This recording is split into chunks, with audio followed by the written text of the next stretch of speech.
하나님의 말씀은 창세기 12장 6절에서 9절입니다. 받들어 있습니다. 아브라함이 그 땅을 통과하여 세겜 땅 모레의 평지에 이르니 그때 가나안인들이 그 땅에 있더라. 주께서 아브라함에게 나타나시어 말씀하시기를 내가 이 땅을 내 씨에게 주리라 하시니 그가 그곳에서 자기에게 나타나신 주께 제단을 쌓았더라. 그가 거기서부터 베델 동쪽 산으로 옮겨 그의 장막을 치니 서쪽은 베델이요 동쪽은 아이라. 그가 이곳에서 주를 위하여 제단을 쌓았고 주의 이름을 불렀더라. 아브라함이 이동하여 남쪽으로 향하여 계속 가더라. 이렇게 말씀하셨습니다.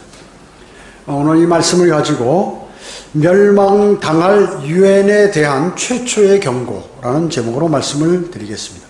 멸망당할 유엔에 대한 최초의 경고입니다. 예언은 하나님께로부터 직접 계시된 그러한 진리를 선지자를 통하여 사람들에게 전하기 위해서 즉 성경에 기록해서 전하기 위해서 하신 것이죠. 성경 이외에 다른 모든 경전에는 어떻습니까? 미래에 관한 예언들이 없습니다. 미래에 관한 예언들이 없습니다. 그래서 예언은 미리 기록된 역사라고 클래런스 라키는 말을 하고 있습니다. 미리 기록된 역사, 이것이 바로 예언이다 하는 것이죠. 성경의 예언을 연구하다 보면 성경의 3분의 2가 모형, 상징 또는 직접 진술된 그러한 예언들입니다. 그뿐만 아니라 구약의 2분의 1 이상과 신약의 대부분은 아직 일어나지 않는 미래에 관한 사건들을 예언하고 있습니다. 그래서 성경에는 약 800여 개의 예언이 있고 그 중에 300여 개가 100% 이루어졌습니다. 100% 이루어졌습니다. 베드로전서 1장 10절에서 12절에 보면 이렇게 말씀하셨습니다. 이 구원에 관해서는 너희에게 이 말 은혜에 관하여 예언한 선지자들이 열심히 조사하고 살펴보던 것이며, 자, 선지자들이 자신들이 하나님인 성령께서 그 선지자를 통하여 이 말을 발설하라 해서 얘기를 하는데 그 내용이 무엇인지 자기도 모르는 거예요. 그래서 그 내용이 무엇인지 선지자들도 열심히 조사해서 이렇게 살펴봤다 그 얘기죠. 근데 그 예언을 다 잘 알지 못했어요. 또 그들 안에 계셨던 그리스도의 영이 그리스도의 고난과 다가올 영광을 미리 증거하실 때, 자, 선지자들 안에 누가 있었어요? 그리스도의 영, 즉 성령께서 이 안에 들어왔다 그 얘기죠. 그래서 그 성령을 통하여 그리스도의 고난과 다가올 영광을 미리 증거하셨다는 거예요. 증거했다는 거죠. 누가요? 선지자들이요. 그러면 고난이 뭐예요? 초림을 얘기하는 것이죠. 십자가. 그 다음에 다가올 영광은 뭡니까? 재림을 얘기하는 것입니다. 면류관. 주님께서 재림하실 때 만왕관을 쓰고 계시잖아요. 그래서 선지자들이 예언을 자신이 하는데 예수 그리스도의 초림과 재림을 동시에 예언하면서도 그 사실이 무엇인지를 그들은 몰랐다 그러겠죠. 그래서 그 영이 무엇을 또 그 어떤 시기를 지시하는지 탐구하던 것이라. 누가요? 선지자들이 성령님께서 나한테 지금 이걸 발설하라고 그러는데, 예언하라고 그러는데 이 말이 무엇인지 자신도 몰라서 열심히 탐구해 봤다 그 얘기죠. 그러면 그들이 선지자들이 행한 사역들은 자신들을 위한 것이 아니라 우리를 위한 것임이 그들에게 계시되었고, 선지자들을 위한 것이 아니라 지금 현재 이 땅에 살고 있는 그리스도인을 위한 것이다. 구약의 예언이 말이죠. 이것이 하늘로부터 보내신 성령으로 너희에게 복음을 전한 자들을 통하여 너희에게 전해졌으며 천사들도 살펴보기를 간절히 바라는 것들이니라. 천사도 이 선지자가 예언하는 게 뭔지 몰라서 그냥 그 예언을 알고 싶어가지고 했다고 얘기죠. 그러나 여러분은 어때요? 신약이 나옴으로 해서 여러분들 그 예언을 다 알게 되었다는 것입니다. 여러분, 우리가 세대적 진리 공부할 때 배웠죠? 예언의 산봉우리. 선지자가 저 멀리 보는데 이렇게 산봉우리들은 다 보이는 거예요. 초림 보이고 재림 보이고 무슨 이제 그 새 예루살렘 보이고 다 보이는데 그 계곡에 있는 무슨 교회 시대라든지 천년왕국이라든지 이런 사실을 모르는 거예요. 그러나 신약이 기록됨으로써 측방에서 보니까 계곡도 다 보이는 거죠. 봉우리와 계곡이 다 보이는 것입니다. 그래서 우리는 참 감사한 게 요한계시록까지 다 기록됨으로 인해서 구약의 예언들이 무엇인지를 여러분들이 다 알게 되었다는 것입니다. 자, 그러면 첫 번째, 부분 순종과 지연된 순종입니다. 오늘 여기 본문 창세기 12장 여기 4절 5절에 보면요, 여기 4절에 보면, 그러므로 아브라함이 주께서 자기에게 말씀하신 대로 떠났으며 또 롯이 그와 함께 갔으니 아브라함이 하란을 떠날 때 75세였더라. 아브라함이 그의 아내 사레와 그의 형제의 아들 롯과 하란에서 그들이 모은 모든 소유와 그들이 얻은 사람들을 데리고 가나안 땅으로 가려고 떠나서 가나안 땅으로 들어왔더라. 이렇게 말씀하고 있죠. 자, 아브라함이 갈대우르를 떠났습니다. 그때 뭐라고 말씀하셨어요? 하나님께서 떠나려고 할 때 12장 1절 한번 보세요. 주께서 아브라함에게 말씀하셨는데 너는 내 고향과 내 친족과 내 아비의 집을 떠나 내가 내게 보여줄 땅으로 가라. 이렇게 명령하셨어요. 자, 친족도 버리고 다 버리고 너만 가라고 그랬는데 지금 어때요? 아버지도 어머니도 조카도 동생도 전부 데리고 이렇게 같이 하란으로 갔어요. 그러니까 하나님께서 또 떠나게 만드신 거죠. 하란에서 가나안 땅으로. 그랬을 때 이제 역시 또 롯을 데리고 간 것입니다. 그들이 얻은 사람들을 포함해서 이제 이렇게 데려갔는데 성경에 보면 그 사람들을 영어 성경에서는 souls, 혼들이라고 이렇게 얘기하는 것입니다. 이 구약의 soul이라는 것, 혼이라는 것은 동물을 셀 때도 이렇게 그 혼으로 셌죠. 왜냐하면 혼이 육체에 붙어 있기 때문에 그렇습니다. 자, 이 아브라함은 온전한 순종을 하지 못하고 부분 순종으로 인해서 하란을 떠날 때까지 하나님과 교제가 되지 않았어요. 그래서 역시 하란을 떠날 때도 롯과 함께 가나안에 들어가게 되므로 롯이 아브라함과 헤어질 때까지 이 롯이 많은 속을 새게 했어요. 항상 문제를 일으켰죠. 그래서 롯도 적군들에게 잡혀갔는데 아브라함이 찾아왔죠. 전쟁을 해가지고 이겨서 데려왔다는 것이죠.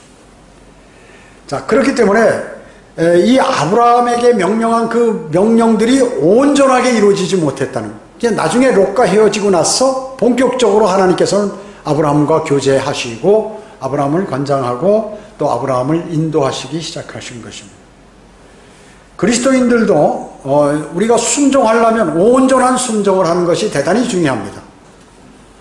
적당하게 이렇게 양다리 걸쳐가지고 하게 되면 어려운 문제들이 많이 발생하고 또 하나님께서 여러분을 지속적으로 하나님께서 뜻하신 바대로 인도하기가 어렵다는 것이죠.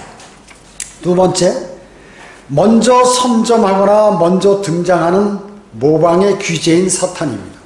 먼저 나타난다 그얘기지, 항상 주님보다도. 그리고 그 자리에 어느 목표를 두고 어느 자리로 이동하려고 그러면 사탄이 먼저 그 자리를 딱 점령하고 있다 하는 것이죠. 여러분 이것을 꼭 잘 아셔야 합니다. 여러분이 계획하여 무슨 일을 수행하려고 하면 이미 사탄이 여러분들의 계획을 눈치채고 그 앞에 방해물들을 다 설치해 놓는다는 사실이에요. 여기 보면 6절 보세요. 창세기 12장 6절에 보면 아브라함이 그 땅을 통과하여 세겜 땅 모레의 평지에 이르니 그때 가나안인들이 그 땅에 있더라. 하나님께서 가나안 땅에 가라고 그러니까 가나안 사람들이 거기 이미 자기가 터 잡고 자리를 잡고 있더라 그 얘기죠. 여기 지금 모래의 평지라고 나왔죠. 개역성경은 모래의 상수리 나무라고 이렇게 나와요. 모래의 상수리 나무. 평지인데 거기다 상수리 나무라고 이렇게 집어넣은 거예요. 개역성경에. 모래라는 뜻이 뭐냐면 선생의 뜻이고 그 다음에 세켐은 언덕이라는 뜻입니다. 그래서 세켐은 요단강 서안쪽 팔레스타인 정확히 한가운데 위치하게 되죠. 즉 베델과 실로의 북쪽에 있는 게 세켐이란 땅이에요. 에프라임 산지죠. 산지인 것입니다. 그러니까 오늘 6절에서 말씀하셨더니 그 땅에는 누가 있다고요? 카나안인들이 먼저 이렇게 딱 점령하고 있더라고요. 카나안인들은 누굽니까? 이건 함족이죠. 함족, 종들의 종입니다. 그리고 이 원래 함족은 어디에 있어야 돼요? 아프리카 지역에 있어야 돼요. 근데 이 함족이 거기 하나님께서 가라는 땅에 이미 차지하고 있더라고요. 그래서 이 카나안은 자기의 영역을 벗어나게 된 것입니다. 사탄은 약속의 땅을 약속받은 사람이 그곳에 이미 도착하기 전에 그 땅을 미리 장악하고 있던 것이에요. 그 땅을 장악하고 있던. 여러분이 어떤 계획을 세우고 하나님 저 이것을 했으면 좋겠습니까? 하나님이 계속해서 기도드리니까 그 환경적으로 막는 것이 없으세요. 그러면 이제 하나님의 하라는 뜻인데 그 일을 하려고 하는데 거기에 마귀가 쓰는 사람이거나 그 일을 방해하는 일들이 거기 딱 준비되어 있다. 그걸 아셔야 돼요. 주님께서 재림 직전에 어떻습니까? 이 땅에 재림을 하셔서 이제 이 땅을 평화롭게 하시고 또 재림하시면서 심판할 사람 심판하고 하시는데 누가 나타나 있어요? 적그리스도가 자기가 그리스도라고 메시아라고 대환란 때 전 세계의 사람들을 다 현혹해가지고 저분이 메시아다. 저분이 재림하는 예수 그리스도다. 사람을 속이는 거예요. 그래서 모든 사람이 거의 대부분의 사람들이 넘어가는 거예요. 그래서 다 적그리스도의 표를 받는 것입니다. 적그리스도의 표. 그래서 지금 백신이 적그리스도의 표다 이렇게 하는 건 그러면 이미 그 30%의 사람들이 다 알아버린 거예요. 사탄은 그런 짓 안 해요. 다른 사람을 완벽하게 속이는 거예요. 완벽하게. 그래서 이스라엘도 그 적그리스도하고 조약을 맺잖아요. 평화조약을. 그리고 나서 이제 후 3년 만에는 적그리스도가 본성을 드러내면서 유대인들을 다 잡아 죽이죠. 다 잡아 죽이는 것입니다. 목 베어서 그것도 성경에 기록된 대로 목 베어서 죽이는 것이에요. 그 목 베이는 거 왜 그런 줄 아십니까? 짐승을 제사할 때 그 목을 먼저 쳐가지고 하기 때문에 똑같은 방법으로 사람을 그렇게 그 사탄에게 제사할 때 사람의 목을 벤 다음에 사탄한테 그렇게 제물로 바치는 것이죠. 주님께서 지상사역 하시는데 어떻습니까? 이 땅에 내려오셨어요. 초림 때. 그때 예수님 제자 가운데 마귀 하나가 들어와 있다 그 얘기죠. 그거 보시면 아는 다 이렇게 지금 가나안 땅에 하나님께서 가라는 땅에 하나님 이거 네 땅이다. 내 그 후손들에게 이것을 다 줄 거라고 그러는데 내 씨들에게 주겠다고 약속하셨는데 거기 하나님 허락 없이 함족이 와서 거기를 차지하고 있다. 지금 팔레스타인이에요. 지금 마찬가지로. 지역교회가 어떻습니까? 지역교회가 창립하려면 창립하기 전부터 마귀의 사람들을 딱 심어놔요. 마귀가. 그래서 그 교회를 파괴시키는 거예요. 그걸 아셔야 돼요. 그래서 성경대로 믿는 사람들의 교회가 창립한 다음에 왕성하게 커져라고 그러면 자꾸 그런 사람들로 인해서 사람들이 하나씩 쓰러지게 되고 나중에 큰 문제가 발생하게 돼요. 그래서 교회가 일반 교회들 같이 크게 되질 않는 것이에요. 거의 현상유지예요. 거의 현상유지. 왜 그럴까요? 사탄이 계속해서 그 일들을 수행하기 때문에 그런 것입니다. 그래서 실질적으로 그 영적 전쟁에서 살아남는 사람이 1년에 한 사람 내지 두 사람 정도만 살아남고 나머지는 어떻게 해요? 다 쓰러지는 거예요. 이때까지 쭉 역사를 보면 한두 사람이 1년에 살아남고 나머지 마귀가 안 쓰러지고 쭉 가는 거예요. 그러면 또 새로운 사람이 들어와서 그 가운데 또 한 80%가 쓰러지고 20%가 남아서 쭉 가면서 그 믿음의 그러한 주님 오실 날까지 그것을 주님의 사역을 감당하는 것이에요. 그걸 아셔야 돼요.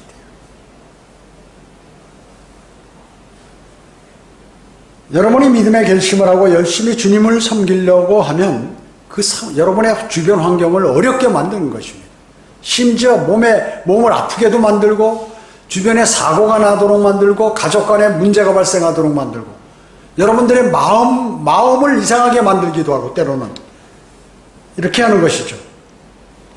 그렇기 때문에 제가 자주 말씀드리지만 어떤 사람이 주 예수 그리스도를 영접하고 구원을 받았어요. 그렇게 너무 기뻤어. 그래서 이제 성령대로 믿는 교회에 출석을 하는 거예요. 그러면 바로 공격에 들어가는 거예요. 마귀가. 바로 공격에 들어가요.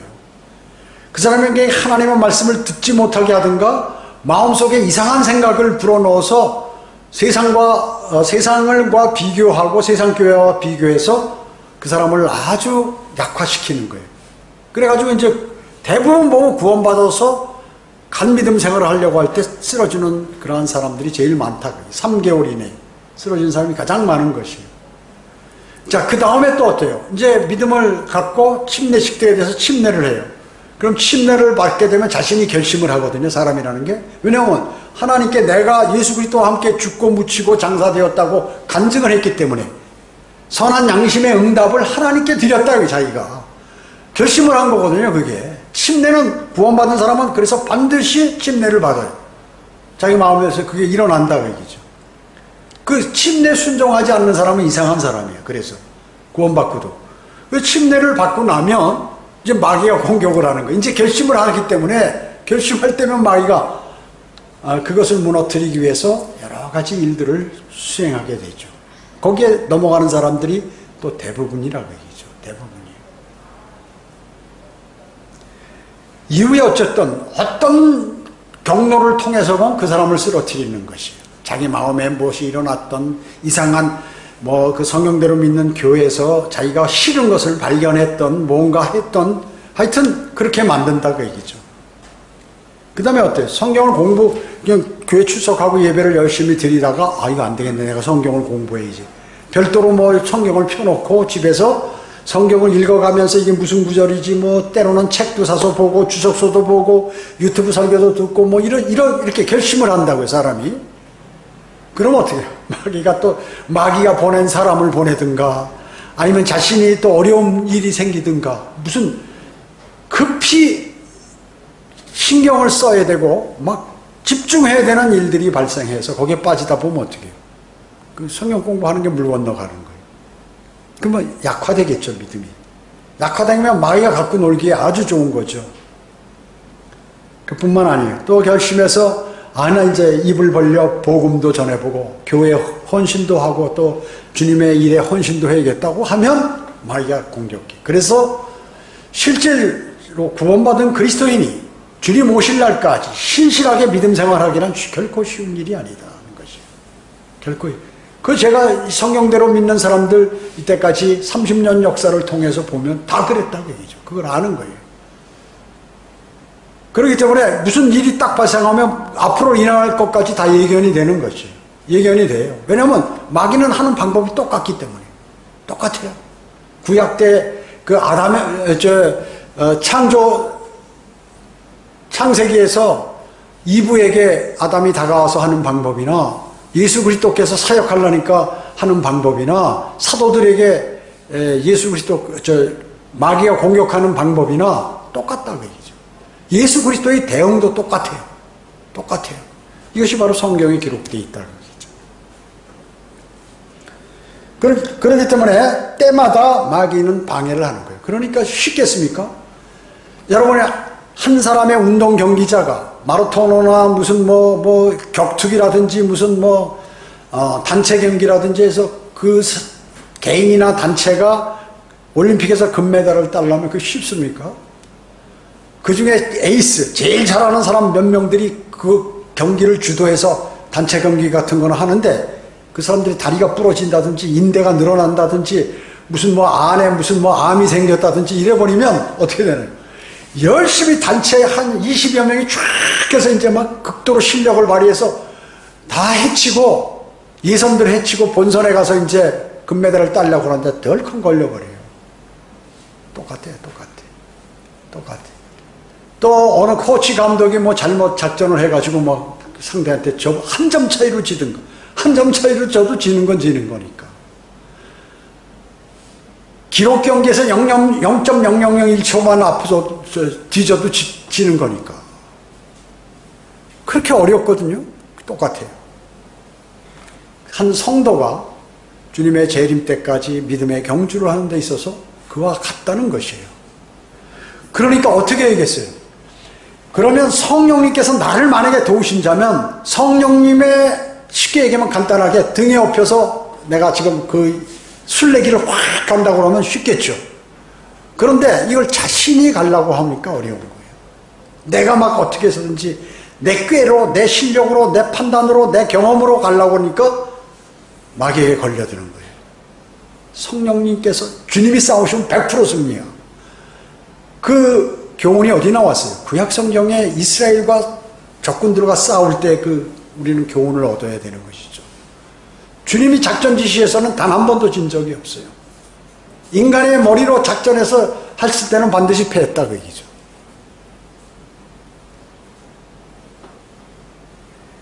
지역교회가 복음과 진리를 전파하고 강성케 되려고 막 그러면 사탄이 그 교회를 부숴버리는 거예요. 어떤 수단과 방법을 가리지 않고.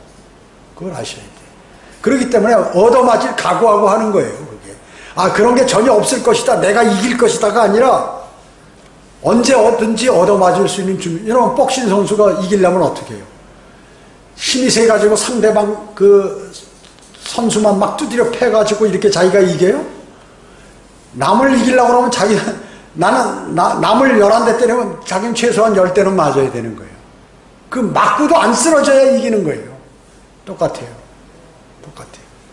여러분이 마귀의 영적 전쟁에서 내가 하나도 안 맞고 나는 매일 승리할 것이다. 천만에요.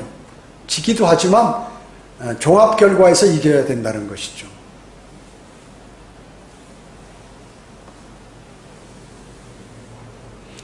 사탄의 심판이 끝날 때까지, 사탄의 심판이 끝날 때까지 그놈은 여러분들을 공격하는 것이, 지옥교회를 공격하는 것이, 예수 그리스도의 사역을 방해하는 것이, 그걸 아셔야 돼요. 그 마귀를 우습게 보면 안 된다 그 얘기죠. 항상 내 옆에 붙어 있다. 그래서 뭐 틈만 있으면 나를 공격한다. 그렇기 때문에 여러분의 나중에 면류관이 값지다는 거예요. 운동선수가 올림픽에서 금메달 타는 게 그래서 값지다는 것이에요. 그 많은 환경, 어려운 여건, 그리고 그 실력 있는 선수들과 싸워서 마지막 전 세계에서 그 분야에서 제일 자기가 잘하는 사람이 된다는 거예요. 쉬운 일은 아니죠. 근데 있잖아요, 그런 사람들이요. 그런 사람들이 나타나잖아요. 그래서 그런 사람들 한번 얘기 들어보세요. 인생을 편안하게 살고 항상 즐기면서 재밌게 모든 것이 잘 형통하고 이렇게 살아왔나. 모든 어려움들을 극복하고 나갔다 그 얘기죠. 믿음의 선한 싸움을 싸웠기 그 사람들에게 면류관을 허락하는 거예요. 사도 바울 보세요. 얼마나 많은 믿음의 선한 싸움을 싸운 사람인지. 그래서 사탄은 지속적으로 방해와 공격을 한다는 사실을 잊어서는 안 됩니다. 세 번째, 유엔에 대한 최초의 경고입니다. 여기 7절을 보시기 바랍니다. 창세기 12장 7절에 보면 주께서 아브라함에게 나타나시어 말씀하시기를 내가 이 땅을 내 씨에게 주리라 하시니 그가 그곳에다 자기에게 나타나신 주께 제단을 쌓았더라. 자, 내 씨에게 주리라. 내 씨에게 그러니까 누구의 씨? 아브라함의 후손들에게 준단 말이죠. 그러니까 다른 놈들은 손대지 말라. 어디요? 가나안 땅을. 근데 누가 손댔어요? 함정인 카나안인들이 거기에 들어와서 팔레스타인이라고 하면서 거기 지금 버켓을 지금까지도 전쟁을 하는 거 아니에요. 지금도. 그래서 유엔에 대한 경고예요. 이게 뭐냐면 나중에 유엔이 그 땅을 차지하기 위해서 가니까 마지막에 아마겟돈 전쟁에서 거기 갈 거니까 유엔에게 내가 이 땅은 그러니까 땅 주인이 우주를 창조하신 분이 이 땅은 내가 아브라함의 후손에게 준다. 다른 사람 손대지 마라 그러는데 유엔이 그걸 탈취하러 가니까 하나님께서 지금 최초로 유엔에게 경고하는 거예요. 너 앞으로 가지 마라. 이 땅 주인은 이스라엘이다. 이렇게 말씀하는 거예요. 아브라함의 언약은 실제적인 땅의 영역을 다룸으로 시작하죠. 팔레스타인 사람들은 모두 그 사람들을 내어 쫓고 아브라함과 이삭과 야곱의 후손으로 그 땅을 채울 것임을 유엔에게 최초로 경고하는 것이에요. 경고 안 듣죠. 창세기에는 지금 창세기에는 유엔에 관한 경고가 여러 차례 나옵니다. 너희 앞으로 조심해라, 유엔. 나중에 거기 건드렸다가 너희들 다 박살난다는 내용이 많이 나와요. 구약 곳곳에 수십 번 나오는 거예요. 경고를 하는 거예요. 하나님께서. 이 경고를 안 들어. 그러다가 이제 다 어떻게 됩니까? 초토화되는 거죠. 다 죽는 거예요. 유엔은 지금 어느 편을 듭니까? 팔레스타인. 이스라엘 편 아니에요, 유엔은. 왜냐? 약자기 때문에. 유엔이 팔레스타인 사람들을 다 밀어버리고 막 다 포를 쏘고 해서 다 강탈해서 뺏을 수 있는 실력이 있어요. 전투력이나 국력으로 볼 때. 근데 이제 그렇게 하지 못하죠. 왜냐하면 세상에 여러 나라들이 다 보고 있고 팔레스타인 편을 드니까. 지금 팔레스타인 편을 안 드는 나라들은 미국과 영국이에요, 사실은. 그리고 영연방들, 뭐 호주라든지 오스트리아라든지 뭐 이런 캐나다, 뭐 이런 나라들, 나머지는 전 세계적으로 다 이스라엘 저놈들 나쁜 놈들이다. 남의 땅을 뺏어가지고 지금 지 땅이라고 그렇게 하고. 그러니까 세상 사람들은 어떻게 하냐면 그 땅이 이 팔레스타인 사람들이 땅인데 이스라엘이 들어와서 뺏은 걸로 이렇게 안다 그 얘기죠. 잘못된 거죠. 잘못된 것이. 이거 다른 데서 흘러 들어온 거예요. 하나님께서 경계를 다 정해 놓으셨어요. 함족은 아프리카에 살아라. 셈족은 아시아에서 살아라. 야페 쪽은 유럽에서 살아라. 다 이렇게 나중에 아메리카로 이전해라. 셈의 장막에 들어와서 살아라. 이렇게 이미 다 창세기에서 말씀해 놓는데 지들이 그냥 뺏어가지고 알아서 탈취해가지고 이렇게 살아버리는 것이죠. 함의 자손들은 아무도 가나안 땅에 유업이 없다는 것이에요. 하나님께서 그렇게 성경 이 법전이에요. 이게 여기 딱 기록해놔. 이 말씀 변하지 않아요. 진리이기 때문에. 함의 땅은 아프리카에 있는 이집트가 되어야 하는 것입니다. 가나안 땅이어서는 안 되는 것이죠. 이스라엘이 이집트에 기거했죠. 460년 동안. 그럴 때 하나님께서 모세를 통해서 전부 해방시켰어요. 어떻게 해요? 이집트에게 10가지 재앙을 줘서 이렇게 한 것입니다. 그래서 그것이 분해가지고 이 파라오가 기마병들을 이끌고 이 이스라엘을 추격해 홍해까지 건너게 되는데 거기서 전부 물에 빠져 수장돼가지고 파라오를 비롯한 이집트인 군대가 멸절됐다 그 얘기죠. 수장시켜버리셨어요. 하나님께서. 그렇기 때문에 지금 이스라엘이 가나안 땅에 이집트 땅에 들어가 있을 때 거기 너희 장소가 아니니까 나와서 끌어내신 건데 이 함족이 공격을 해오는 거예요. 이스라엘 땅으로 공격하기 위해서 끝까지 가서 그놈들 다 잡아오든가 그 땅을 점령하든가 하기 위해서 하니까 하나님께서 그냥 다 쓰러뜨려 버리시는 것이죠. 앞으로 유엔도 그렇게 된다 그 얘기죠. 자기 땅 아닌 것을 차지하려고 하니까 하나님께서 그렇게 하시는 거죠.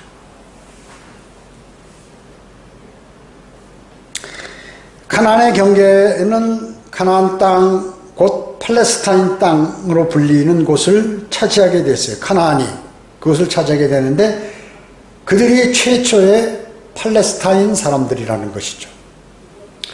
아프리카, 즉 자신의 경계를 떠난 다른 땅을 차지했던 팔레스타인 사람들이 지금 여기 이스라엘 땅에 와서 지금도 기거하고 있으며 매일 그들과 함께 작은 전투들과 싸움들이 벌어지고 있는 것입니다.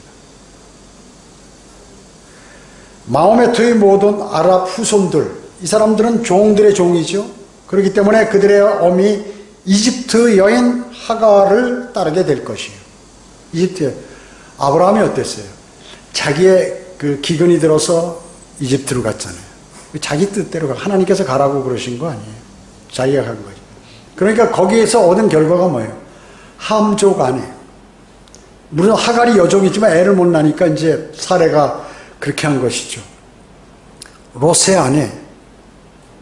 아내를 기억하라.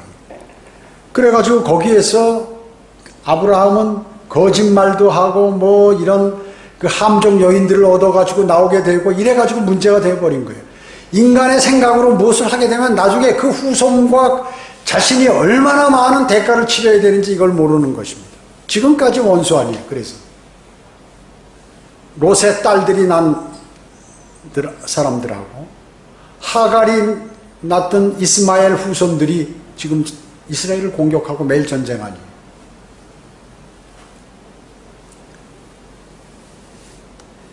성경에서는 UN 국제연합에 대하여 수십 차례 경고를 하십니다. 하나님의 경고의 말씀을 그런데 UN은 무시하죠. 그러나 그들은 적그리스도의 인도함에 따라서 마지막으로 아마겟돈에 모이게 됩니다. 그래서 예루살렘을 공격하다가 마지막으로 그 2억의 군대가 아마겟돈에서 재림하시는 예수 그리스도에게 패해가지고 말이죠. 비참하게 거기서 살해당하는 것입니다. 하나님께서 경고를 수십 차례 성경을 통해서 말씀하셨어요. 안 듣는 거죠. 성경을 안 믿으니까 그 사람들.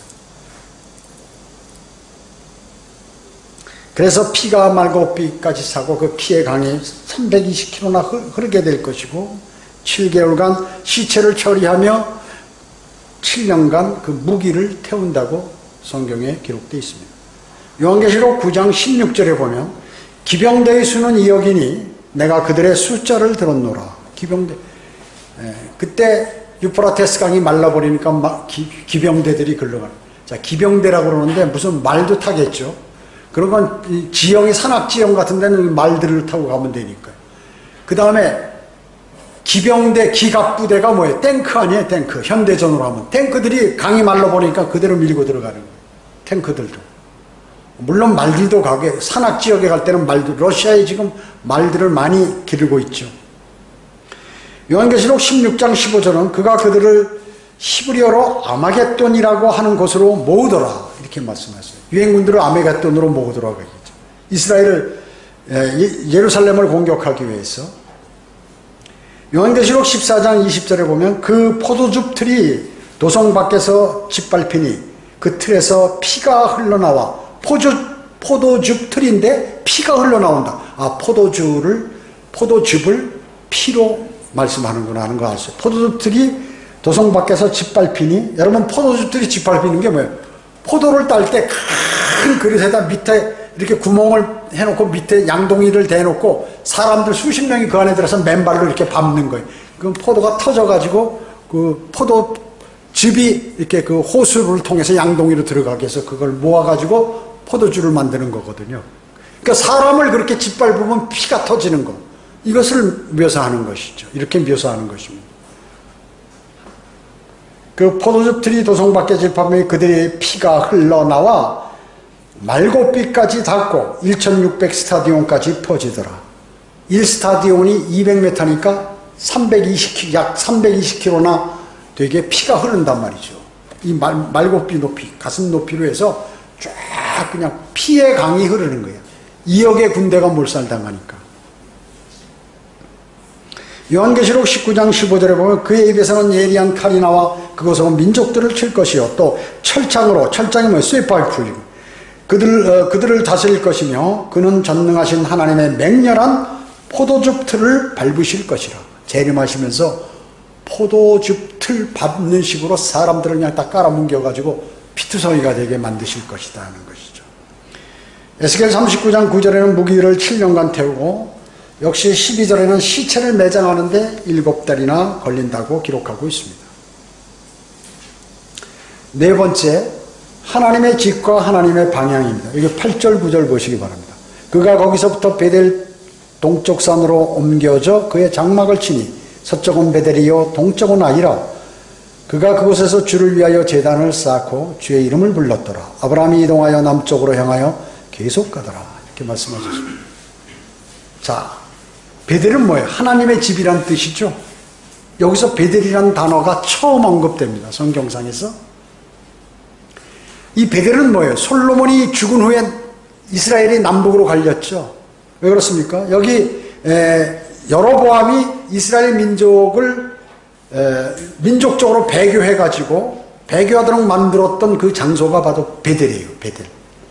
또 베델은 어떤 장소입니까? 야곱이 형 에서가 죽이려고 그러니까 도망가면서 잠시 누웠던 그러한 잠들었던 돌베개 베고 잤던 장소가 베델 아니에요. 근데 이 야곱이 움직인 방향이 서에서 동으로 움직였다 이거죠. 첫 번째 예행. 하나님의 집을 베델이라고 그때 불렀죠.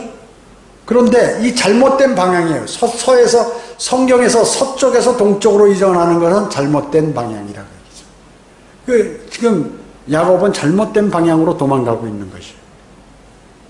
그래서 야곱이 나중에 돌아올 때는 어쩌죠? 동에서 서로 돌아왔죠. 이건 잘된 방향이에요.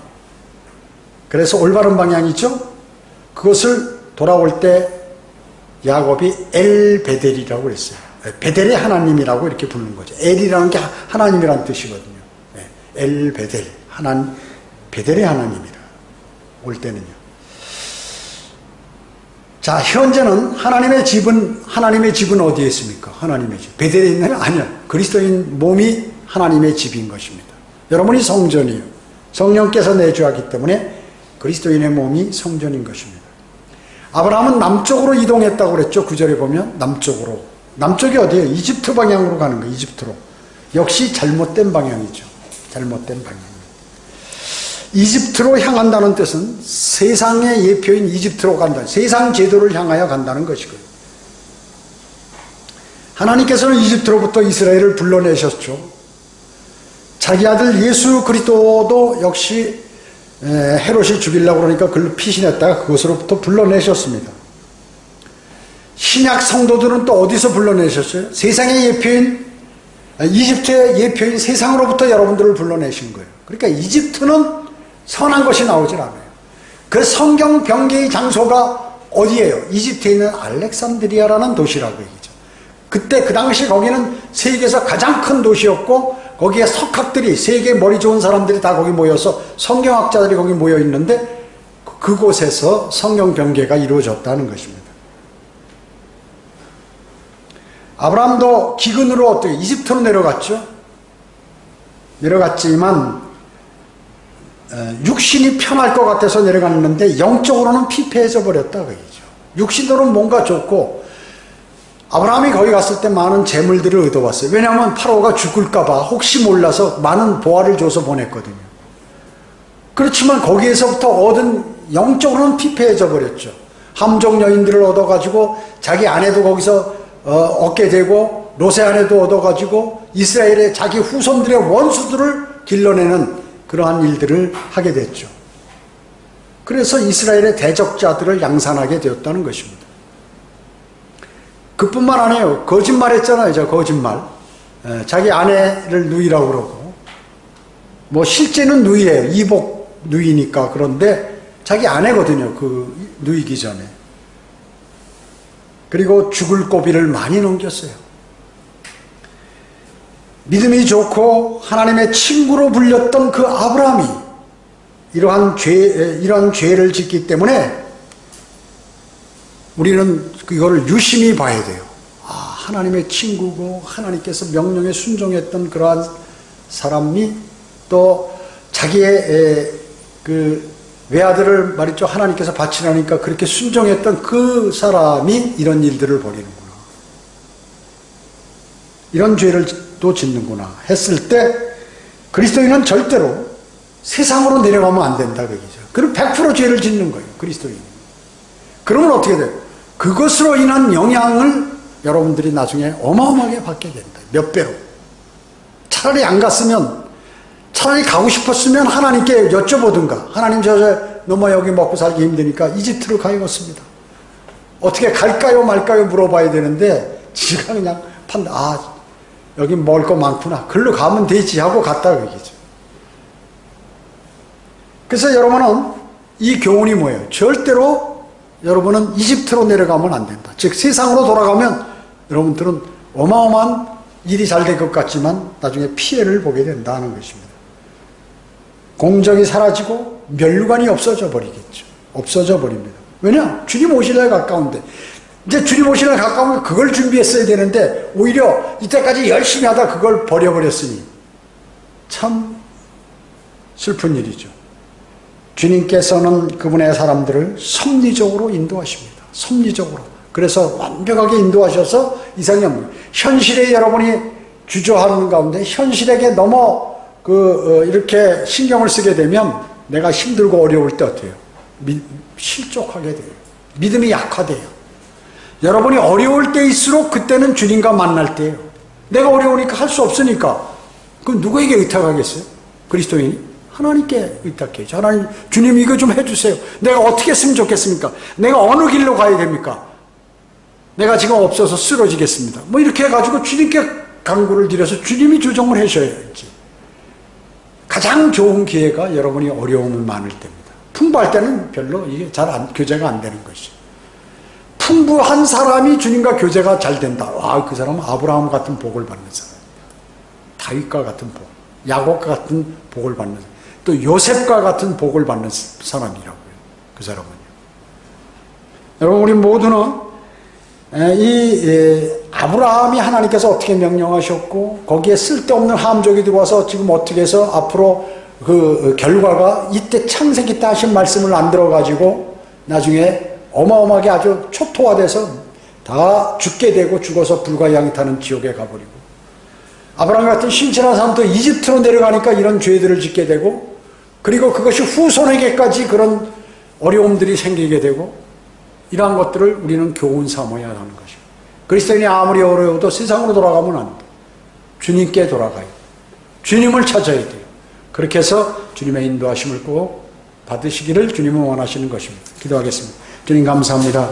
저희들은 하나님의 말씀을 통하여 위대하신 이 말씀들, 이거를 교훈으로 삼고자 합니다. 세상의 수많은 사람들은 주님을 부인하고 하나님의 말씀을 멀리하고 그리고 주님과의 교제는 단절되어 있는 상태입니다. 그러나 저희는 위대하신 주님의 갈보리 십자가로 인하여 영원한 생명을 얻었고, 또 우리에게 변개되지 않은 위대하신 성경을 허락해 주셨습니다.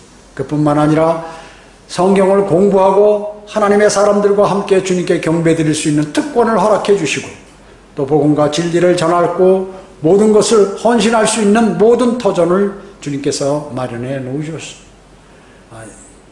늘 감사하게 생각하고 우리의 믿음이 약화되지 않도록, 또 세상으로 돌아감으로 모든 것을 빼앗기지 않도록 주님 인도해 주시고 선하게 이끌어 주시길 원합니다. 모든 은혜 감사드리오며 다시 오셔서 저희를 데려가실 주 예수 그리스도의 이름으로 기도드립니다.